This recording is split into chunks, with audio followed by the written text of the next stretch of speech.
வாழ்க்கை சில நேரங்களில் நாம எதிர்பார்க்காத திருப்பங்களை வச்சு நமக்கே அதிர்ச்சி கொடுக்கும். ஆனா என் வாழ்க்கையில் விளையாடின விளையாட்டு ரொம்பவே விசித்திரமானது. என் பெயர் ஆரியமான். நடுத்தர வர்க்கத்தில் இருந்து கொஞ்சம் மேல வந்த ஒரு குடும்பம் எங்களோடது. அம்மா காயத்திரி, தங்கை லாவண்யா, இவங்களோட அன்பு எனக்கு பிடிக்கும். ஆனா அவங்களோட சில குறுகிய மனப்பான்மை எனக்கு எப்போதுமே பிடிச்சதில்லை. அன்னைக்கு ஞாயிற்றுக்கிழமை. வீடே கொஞ்சம் பரபரப்பா இருந்தது. புதுசா ஒரு வேலைக்காரி வர்த்தா அம்மா சொல்லிக்கிட்டே இருந்தாங்க. நான் ஹால்ல உடாந்து லேப்டாப் பார்த்துக்கிட்டு இருந்தேன். வாமா உள்ளவா, உன் பேரு என்ன சொன்ன அம்மா கேட்ட குரல் என் காதுல விழுந்தது. மைதிலி. அந்த குரல் என் விரல்கள் லேப்டாப் கீபோர்டில் அப்படியே நின்றன. பல வருடங்களுக்கு முன்னாடி என் கல்லூரி வளாகத்தில நான் தினமும் கேட்டு பழகுன ரசிச்ச குரல்.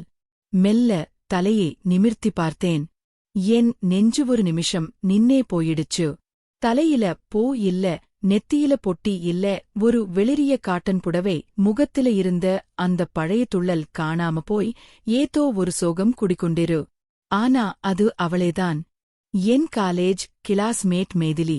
ஒரு காலத்துல படிப்புல ஃபர்ஸ்ட் ரேங்க் வாங்கி எல்லாரும் வியந்து பார்த்த பொண்ணு.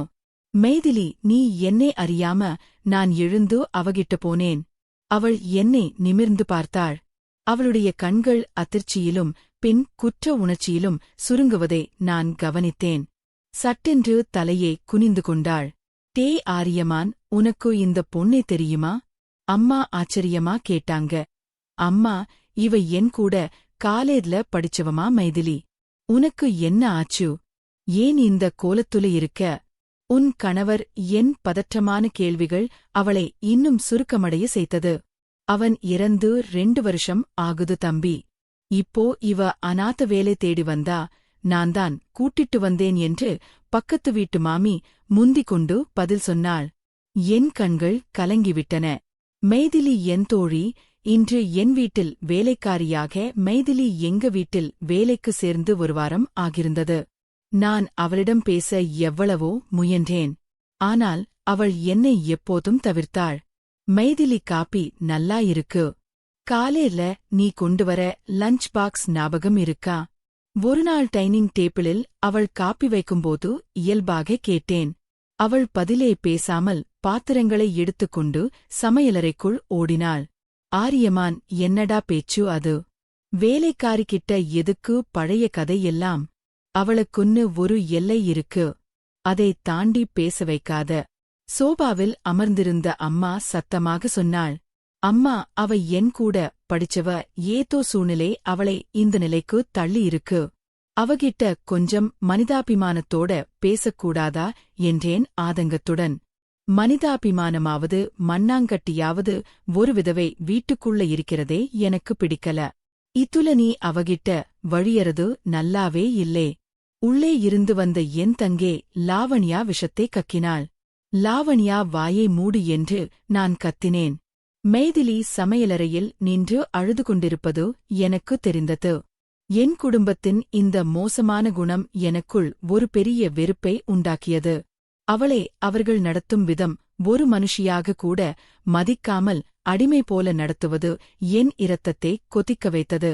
எனக்கு அடுத்த மாதம் திருமணம் நடப்பதற்காக நிச்சயம் செய்யப்பட்டிருந்தது. அந்த பெண் பெயர் தாரணி. வசதியான வீட்டுப் பெண். கொஞ்சம் முன்கோபி. அன்று மாலை தாரணி எங்க வீட்டுக்கு வந்திருந்தாள். ஹாலில் நாங்கள் பேசிக் கொண்டிருந்தபோது மைதிலி ஜூஸ் எடுத்துக் கொண்டு வந்தாள். பதற்றத்தில் அவளுடைய கை லேசாக நடுங்க ஜூஸ் தாரணியின் புடவையில் சிதறியது. அறிவிக்கா, உனக்கு பார்த்து வரமாட்டே என்று தாரணி கத்தினாள்.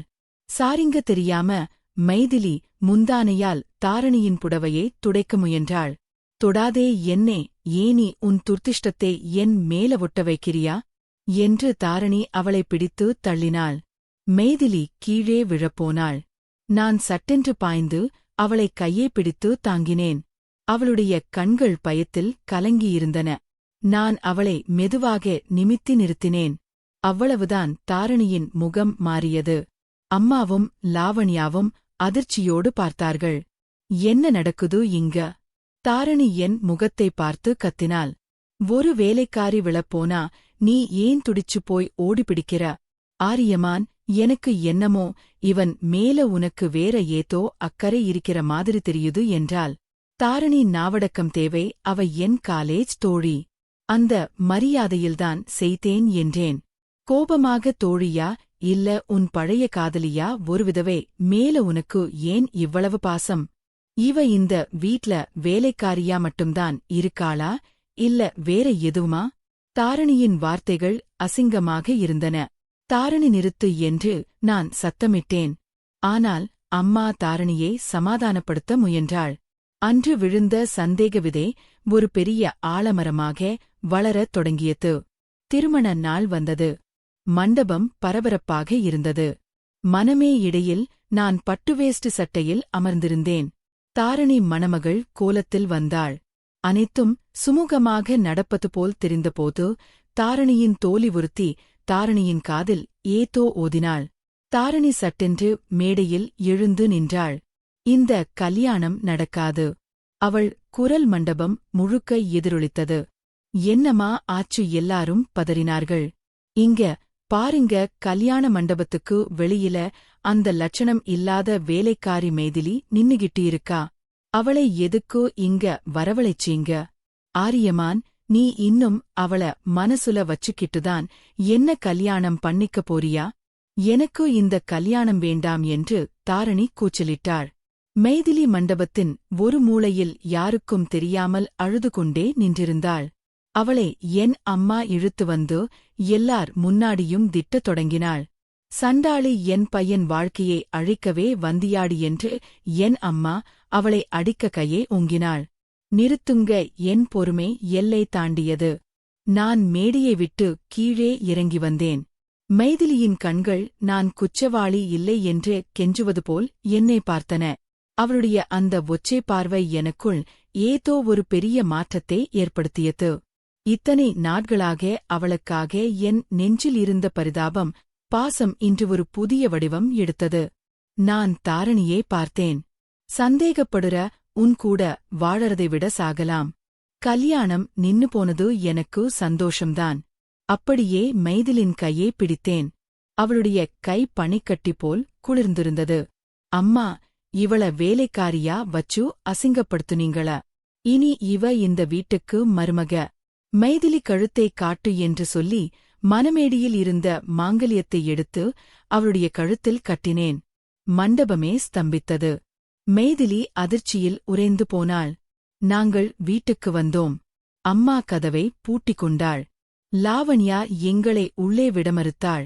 எனக்கு அது பற்றி கவலையில்லை. என் நண்பனின் உதவியோடு ஒரு சிறிய வாடகை வீட்டை பிடித்தேன். அந்த சின்ன வீட்டில் நான் ஒரு நாற்காலியிலும் அவள் தரையிலும் அமர்ந்திருந்தோம். ஒரு நீண்ட மோனம் எங்களுக்குள் இருந்தது. ஏன் சார் இப்படி பண்ணீங்க? என் நாசமா போன வாழ்க்கைக்காக உங்க நல்ல வாழ்க்கையை ஏன் கெடுத்துக்கிட்டீங்க? மைதிலி அழுது கொண்டே கேட்டாள். மைதிலி, என்னை சார்னு கூப்பிடாத. நான் உன் ஆரியமான். அன்னைக்கு காலேர்ல உன்ன ரசிச்சாதே ஆரியம்தான். சூழ்நிலை உன்ன வேலைக்காரியா ஆக்கியிருக்கலாம். ஆனா என் கண்ணுக்கு நீ எப்போதுமே அந்த மைதிலிதான். உன் மேலே எனக்கு இருந்தது பரிதாபமில்லே, இப்போதான் புரியுது அது காதல் என்றேன் யதார்த்தமாக. அவள் என்னை நிமிர்ந்து பார்த்தால் அவளுடைய கண்களில் இருந்த கண்ணீரை என் விரல்களால் துடைத்தேன். அவள் லேசாக நடுங்கினாள், ஆனால் விலகவில்லை. நாட்கள் மெல்ல நகர்ந்தன. நாங்கள் ஒரே வீட்டில் இருந்தாலும் அவளுக்கு அவகாசம் தேவை என்பதை நான் புரிந்து கொண்டேன். நான் அவளை வற்புறுத்தவில்லை. ஒருநாள் இரவு பழத்த மழை பெய்து கொண்டிருந்தது. இடி சத்தம் பலமாக கேட்க மைதிலி பயந்து என் அறைக்குள் ஓடி வந்தாள். ஆரியமான் என்று பதற்றத்தோடு என் கைகளை பற்றிக் கொண்டாள். நான் அவளை இழுத்து என் மார்போடு அணைத்துக் கொண்டேன். பல வருடங்களாக அவளுக்குள் இருந்த ஏக்கம், பயம், தனிமை எல்லாம் அந்த அணைப்பில் உருகத் தொடங்கியது. நான் இருக்கேன் மைதிலி, இனி உன்னை யாரும் அனாதேன்னு சொல்ல முடியாது. நீ ஏன் மனைவி என்று அவளுடைய நெற்றியில் மெதுவாக முத்தமிட்டேன். அவள் கண்கள் மூடி என் நெஞ்சில் முகம் புதித்துக் கொண்டாள். அந்த மழை காலை இரவில் அவளுடைய இதயம் துடிக்கும் சத்தம் எனக்குள் ஒரு புதிய சங்கீதமாய் ஒலித்தது. வர்மனைகள் தேவையில்லை. அவளுடைய அந்த மெல்லிய மூச்சு காற்று என் கழுத்தில் பட்டபோதே என் பிரபஞ்சமே அவள்தான் என்று உறைந்து போனது. நாங்கள் யதார்த்தமாக வாழத் தொடங்கினோம். கடந்த காலத்தின் படுக்கல் மறைந்து அவளுடைய புன்னகை மீண்டும் அந்த சின்ன வீட்டை ஒளியரச செய்தது. அதுதான் என் உண்மையான காதல்.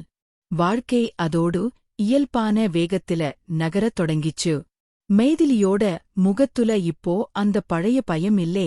காலேஜ்ல நான் பார்த்த அதே துள்ளல் இப்போ அவளோட நடையிலும் பேச்சிலையும் லேசா எட்டி பார்க்க ஆரம்பிச்சிருந்தது. அன்னைக்கு ஞாயிற்றுக்கிழமை காலே. நான் ஹால்ல உட்கார்ந்து ஆபீஸ் ஃபைல்ஸ் பார்த்துக்கிட்டு இருந்தேன்.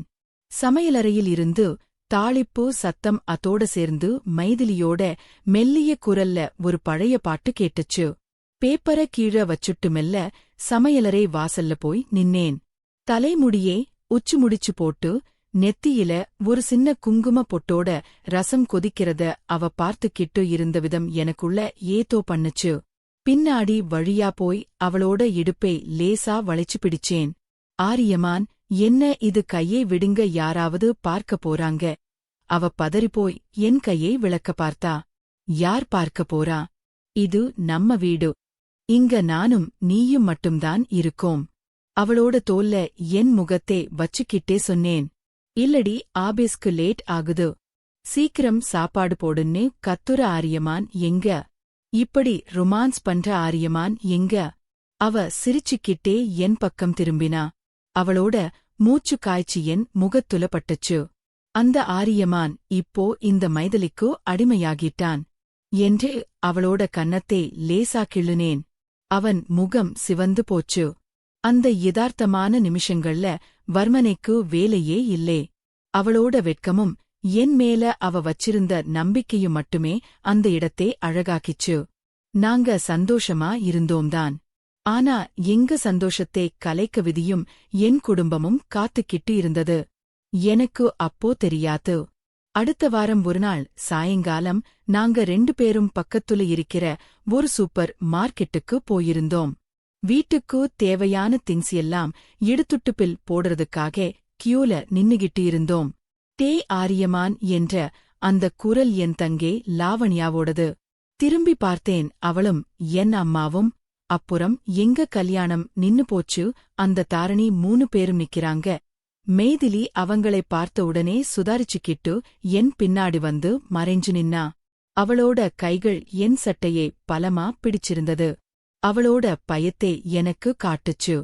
என்னடா பெரிய இவன் மாதிரி வீட்டை விட்டுட்டு வந்தியே, இப்போ இந்த வேலைக்காரி கூட சூப்பர் மார்க்கெட்ல குடும்பம் நடத்திக்கிட்டு இருக்கியா? லாவண்யா ரொம்ப மட்டமா பேசினான். லாவண்யா வாயு மூடு, இவ என் மனைவி, மரியாதையா பேசு. நான் குரலை உயர்த்தினேன். மனைவியா? ஒரு தாலி கட்டுனா மனைவி ஆயிடுவாளா? தாரணி மாதிரி ஒரு வசதியான பொண்ணோட வாழ்க்கை உனக்கு கொடுத்து வைக்கல. இந்த தரித்திரத்தை கட்டிக்கிட்டு இப்ப நடு தெருவுல நிக்கிற. அம்மா எங்களை அருவருப்பா பார்த்தாங்க. சுத்தி இருந்தவங்க எல்லாரும் எங்களை பார்க்க ஆரம்பிச்சாங்க. மெய்திலியோட கண்கள்ல கண்ணீர் முட்டிருச்சு. அவ தலை குனிஞ்சு நின்னா. ஆரியம்மான், போகலாம் வாங்க. மெய்திலி என் கையை பிடிச்சு இழுத்தா. அவளுக்கு அங்க நின்னு மேற்கொண்டு அசிங்கப்பட பிடிக்கல. நான் அம்மாவையும் லாவணியாவையும் நேரா பார்த்தேன். உங்க மனசுல இருக்கிற அழுக்கை விட இவளோட வறுமை எவ்வளவோ மேலானது. இனிமே எங்களை பார்த்தா பாக்காத மாதிரி போயிடுங்க அப்படின்னு சொல்லிட்டு பில் பண்ணிட்டு மைதிலியோட கையை இறுக்கமா பிடிச்சுக்கிட்டு வெளியில வந்தேன். வீட்டுக்கு வரவரைக்கும் மைதிலி ஒரு வார்த்தை கூட பேசல. வீட்டுக்குள்ள வந்த உடனே பைய ஒரு ஓரமா வச்சிட்டு பெட்ரூம்குள்ள போய் கதவை சாத்திக்கிட்டா. நான் கதவை தட்டுனேன். மெய்திலி கதவை திரடி அவங்க ஏதோ விவரம் தெரியாம பேசுறாங்க. அதுக்காக நீ ஏன் அழுகுற? கொஞ்ச நேரத்துக்கு அப்புறம் கதவு திறந்தது. அவளோட கண்கள் சிவந்து இருந்தது. அவங்க பேசுனதுல என்ன தப்பு இருக்கு ஆரியமான்? நான் உண்மையாவே ஒரு சாபம்தான். உங்க அம்மா, தங்கே, உங்க சொந்தக்காரங்க எல்லாரும் உங்களை எவ்வளவு தப்பா பேசுவாங்க. என்னாலதான உங்களுக்கு இந்த நிலைமை என்றே அவ விம்மி விம்மி அழுதா. நான் அவகிட்ட போய் அவளோட 2 தோள்களையும் பிடிச்சு எனக்கு நேரா நிறுத்துனேன். மெய்திலி, என் கண்ணை பார்த்து பேசு. காலேஜ் படிக்கும்போது நீ எப்படி இருப்ப? யாருக்காகவும் உன்னோட சுயமரியாதையை விட்டு கொடுக்கவே மாட்டேன். இப்போ ஏன் இப்படி உடைஞ்சு போற? உன்னோட கணவர் இறந்தது உன்னோட தப்பா? இல்ல நீ ஏழ்மையில வேலைக்கு வந்தது தப்பா? எதுக்காக நீ குச்சவழி மாதிரி கூனி குறுகி நிக்கிற? அவ பதில் சொல்லாம என் நெஞ்சுல சாஞ்சு அழ ஆரம்பிச்சா. எனக்கு என் அம்மாவும் தங்கையும் முக்கியம்தான் மைதிலி. ஆனா அவங்களோட குறுகிய மனப்பான்மைக்கு என்னால சப்போர்ட் பண்ண முடியாது. எனக்கு நீ வேணும். உன்னோட இந்த யதார்த்தமான அன்பு வேணும். என்னை விட்டுட்டு போயிடுவியா? அவளோட முகத்தை நிமிர்த்தி கேட்டேன். இல்ல, இனி உங்களை விட்டு போக எங்கும் இடமில்லை. அவ என் கழுத்தை கட்டிக்கிட்டா. அன்னைக்கு அவளோட அழுகை நின்னுச்சு. ஆனா அவளுக்குள்ள இருந்த ஏதோ ஒரு பயம் இன்னும் முழுசா மறையலைங்கிறது எனக்கு புரிஞ்சது. அடுத்த சில நாட்கள் நான் அவளை ரொம்ப சாதாரணமா வச்சுக்க முயற்சி பண்ணுனேன். அவளுக்கு பிடிச்ச விஷயங்களை செஞ்சேன். நான் ஹால்ல பாய் போட்டு படுத்திருந்தேன். மைதிலி சமையலை முடிச்சிட்டு வந்து என் பக்கத்துல உடாந்தா. அவளோட ஈர கூந்தல்ல இருந்து வந்த அந்த சீயக்காய் வாசனை அரை முழுக்க பரவி இருந்தது. என்ன ஆரியமான், அப்படியே படுத்துட்டீங்க? காப்பி வேணுமா என்று அவ கேட்டா. உடனே அவளோட மடியில என் தலையை வச்சு படுத்துக்கிட்டேன். அவ திடுக்கிட்டு போனா. அப்புறம் மெல்ல அவளோட விரல்களால என் முடியே கோத ஆரம்பிச்சா. மெய்திலி, நாம ஒரு புது இடத்துக்கு போகலாமா? இந்த ஊரு, இந்த மனிதர்கள் யாரும் இல்லாத ஒரு இடத்துக்கு. உனக்கு இன்னும் கொஞ்சம் நிம்மதி கிடைக்கும்ல என்று நான் அவளோட முகத்தை பார்த்து பேசினேன். எனக்கு நீங்க இருக்கிற இடமே போதும் ஆரியமான். ஆனா உங்க அம்மா உங்களை அப்படி பேசும்போது எனக்கு நெஞ்சே வெடிச்சிடும் போல இருக்கு. அவளோட குரல்ல இன்னும் அந்த வழி இருந்தது. நான் மெல்ல எழுந்து அவளோட முகத்தை என் கைகளுக்குள்ள ஏந்தினேன். அவங்களைப் பத்தி இனி யோசிக்காத. இப்போ உன்னோட உலகம் நான் மட்டும்தான். அவளோட உதடுகள் லேசா நடுங்கிச்சு. நான் அவளோட நெத்தியில அப்புறம் அவளோட கண்களோட ஓரத்துல இருந்த கண்ணீர் துளிகள்ல என் இதழ்களை வச்சேன். அவ என் கைகளை இறுக்கமா பிடிச்சுக்கிட்டா. அதிகமான வர்ணனைகளோ வார்த்தைகளோ அங்க தேவைப்படல. அவளோட கடந்த கால வடுக்கள் எல்லாம் என் காதலால கரையறதை என்னால உணர முடிஞ்சது. அவே என்னோடவள். நான் அவளோடவேன். அந்த நிமிஷத்துல காலம் அப்படியே உறைஞ்சு போச்சு. நாங்க எங்களோட சின்ன உலகத்துல நிம்மதியா வாழ பழகியிருந்த நேரத்துலதான் அந்த போன் கால் வந்தது. போன் செஞ்சது பக்கத்து வீட்டு மாமி. அம்மாவுக்கு திடீர்னு நெஞ்சு வலி வந்து ஹாஸ்பிடல்ல சேர்த்திருக்காங்கன்னு சொன்னாங்க. கேட்ட உடனே என் கை கால் எல்லாம் நடுங்க ஆரம்பிச்சிருச்சு. என்னதான் அவங்க எங்களை வெறுத்திருந்தாலும் பெத்த அம்மா இல்லையா? மெய்திலி அம்மாவுக்கு உடம்பு சரி இல்லையா? நான் ஹாஸ்பிடல் வரைக்கும் போயிட்டு வரன். பதர்ச்சமா சட்டை மாட்டிக்கிட்டே சொன்னேன். மெய்திலி ஒரு நிமிஷம் யோசிச்சா. அவளோட மனசுல பழைய காயங்கள் இருந்தாலும் அவளோட மனிதாபிமானம் ஜெயித்தது. நானும் வரேன் ஆரியமான். இந்த நேரத்துல நீங்க தனியா போறது சரியில்லை என்றால் யதார்த்தமாக. நாங்க ஹாஸ்பிடல் போனப்போ அம்மா பெட்ல படுத்திருந்தாங்க. லாவண்யா பக்கத்துல அழுதுகிட்டே இருந்தா.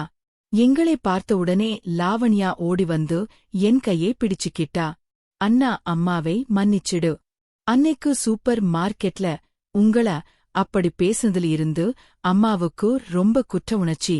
அதான் பிபி அதிகமாகி இப்படியே ஆயிடுச்சு. லாவண்யா விம்மினாள்.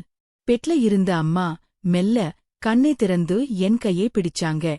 அப்புறம் பின்னாடி நின்ன மைதிலியே பார்த்து, மைதிலி, எங்களை மன்னிச்சிடுமா, தெரியாம உன்ன ரொம்ப பேசிட்டேன். என் பையன் உன்ன கட்டிக்கிட்டு கஷ்டப்படுறான்னு நினைச்சேன்.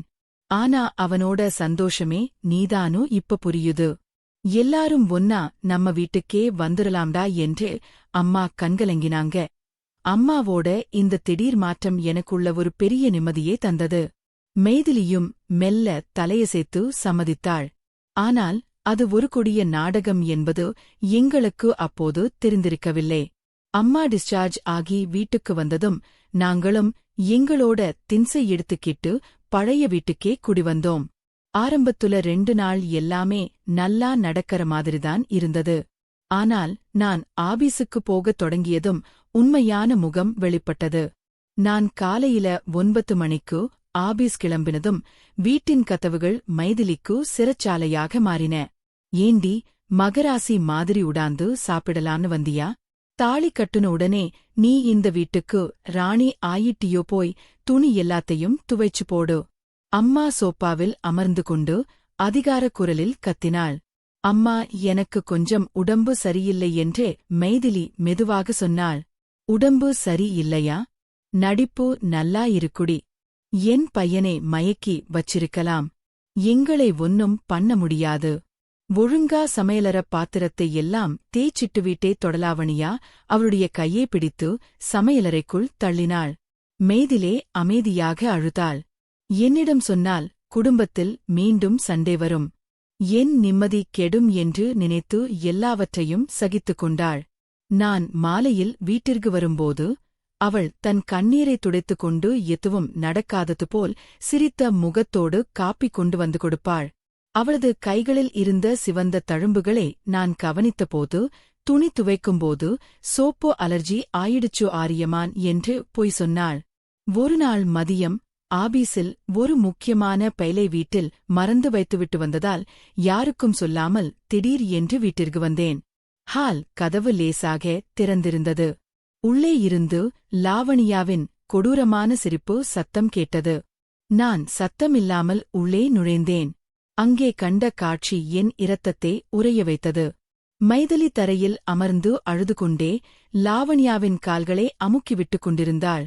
சோபாவில் அமர்ந்திருந்த அம்மா மைதிலியின் தலையில் தன் கால்களை தேய்த்துக் கொண்டிருந்தாள். என்னடி என் பையன் உன்னை தலையில தூக்கி வச்சு கொண்டாடுறான்னு ரொம்ப கொழுப்பா? அவனுக்கு நாங்கதான் முக்கியம். உன்னை இந்த வீட்டுக்கு வரவழைச்சதே நீ எங்க கால் தூசிதான்னு உனக்கு காட்டத்தான். இந்த நாடகத்தை அவன் நிஜம்னு நம்பிட்டான். அம்மா அசிங்கமாக பேசினாள். லாவணியா தன் தலையில் இருந்த சூடான காபியை மைதிலியின் கையில் லேசாக ஊற்றினாள். ஆ என்று மைதிலி கத்தினாள். ஆனால் சத்தம் வெளியே வராமல் தன் வாயை பொத்திக் கொண்டாள். என் கண்கள் சிவந்தன. உடம்பெல்லாம் கோபத்தில் நடுங்கியது. நிறுத்துங்க! என் சிம்மக்குரல் அந்த வீட்டின் சுவர்களை அதிர வைத்தது. அம்மாவும் லாவண்யாவும் அதிர்ச்சியில் அப்படியே உறைந்து போய் எழுந்தார்கள். மைதிலி பயத்தில் நடுங்கிக் கொண்டே ஓடி வந்து என் பின்னால் ஒழிந்து கொண்டாள். ஆரியமான், நீ எப்ப வந்த? அது வந்து அம்மா தடுமாறினால் வாயை மூடுங்க. நான் கத்தினேன். அம்மான்னு சொல்லவே எனக்கு அசிங்கமா இருக்கு. உடம்பு சரியில்லைன்னு நாடகம் ஆடி எங்களை ஏமாத்தி இங்க கூட்டிட்டு வந்தது இதுக்குதானா? என் மனைவியே என் வீட்லேயே வேலைக்காரியா நடத்தி ரசிப்பீங்களா? அண்ணா அவதவே. அவளுக்கு இந்த வீட்ல லாவண்யா பேச வந்தாள். லாவண்யா இன்னொரு வார்த்தை பேசினா என் தங்கேன்னு பார்க்க மாட்டேன். கையே ஓங்கிடுவேன். என் விரல் அவளுக்கு நேராக நின்றது. இவை என் மனைவிடி, என் உயிர். இவளோட கால் தூசைக்கு கூட நீங்க 2 பேரும் ஈடாக மாட்டீங்க. நான் மைதிலின் கையை பிடித்தேன். காபி பட்டு லேசாக சிவந்திருந்தது. அதை பார்த்ததும் எனக்குள் இருந்த மனிதன் செத்துப்போனான். நேராக உள்ளே சென்று பீரோவை திறந்து எங்களுடைய துணிகளை ஒரு பையில் அள்ளி போட்டேன். மைதிலியின் கையை பிடித்துக்கொண்டு ஹாலுக்கு வந்தேன். ஆரியம்மான் பெத்த அம்மாவை விட்டுட்டு போறியாடா? அம்மா அழத் தொடங்கினாள். ஆமாம், பெத்த அம்மாவா இருந்தா என் சந்தோஷத்தை பெருசா நினைச்சிருப்பீங்க. ஆனா நீங்க ஒரு ராட்சசி மாதிரி நடந்துகிட்டீங்க. இனி இந்த முகத்துல நான் விழிக்கவே மாட்டேன். எனக்கோ என் வாரிசுக்கோ இந்த வீட்ல எந்த உரிமையும் வேண்டாம். நீங்க உங்க பணத்தோடையும் கருவத்தோடையும் இங்கேயே இருங்க என்று சொல்லிவிட்டு மைதிலியே இழுத்துக்கொண்டு வாசற்படியே தாண்டினேன். மீண்டும் எங்களோட பழைய வாடகை வீட்டுக்கு வந்தோம். வீடு பூட்டியிருந்ததால் லேசாக தூசி படிந்திருந்தது. பையை ஒரு பக்கமாக வைத்துவிட்டு மைதிலியே சோபாவில் அமர வைத்தேன். அவள் இன்னும் நடுங்கிக் கொண்டே இருந்தாள். நான் சமையலறைக்கு சென்று ஐஸ் கட்டிகளை எடுத்து வந்து அவரது கையில் காயமட்ட இடத்தில் மெதுவாக ஒத்தடம் கொடுத்தேன். ஏன் மைதிலி என்கிட்ட மறைச்ச இவ்வளவு கொடுமை நடக்கும்போது ஏன் ஒரு வார்த்தை சொல்லல? என் குரல் உடைந்து போனது. உங்களுக்கு குடும்பம் முக்கியம் ஆரியமான், என்னால உங்க அம்மா தங்கை உங்ககிட்ட இருந்து பிரிஞ்சிடக் கூடாதுன்னுதான். அவளுக்கு மேல் பேச முடியாமல் அழுதாள். நான் அவளை அப்படியே வாரி அணைத்துக் கொண்டேன். என் மார்பில அவளது கண்ணீர் நனைந்தது. எனக்கு நீதான் முக்கிய மேதிலி. இனி இந்த உலகமே எதிர்த்து நின்னாலும் உன்ன நான் யாருக்காகவும் விட்டுக் கொடுக்க மாட்டேன். அந்த வீட்டுப் பக்கம் இனி நம்ம நிழல் கூட படக்கூடாது. அவளது நெற்றியில் அழுத்தமாக முத்தமிட்டேன். அவள் என் அணைப்பில் மெல்ல தன் நடுக்கத்தை நிறுத்தினாள். அவளது கண்கள் என்னை ஏறிட்டு பார்த்தன. அந்தப் பார்வையில் கடந்த கால பயங்கள் எல்லாம் நீங்கி எனக்கான முழுமையான காதலும் நன்றியும் மட்டுமே இருந்தது. வர்மனைகள் இல்லாத அந்த யதார்த்தமான அமைதியில் எங்களோட புதிய வாழ்க்கை யாருடைய இடையூறும் இல்லாமல் இன்னும் ஆழமான காதலோடு மீண்டும் தொடங்கினது.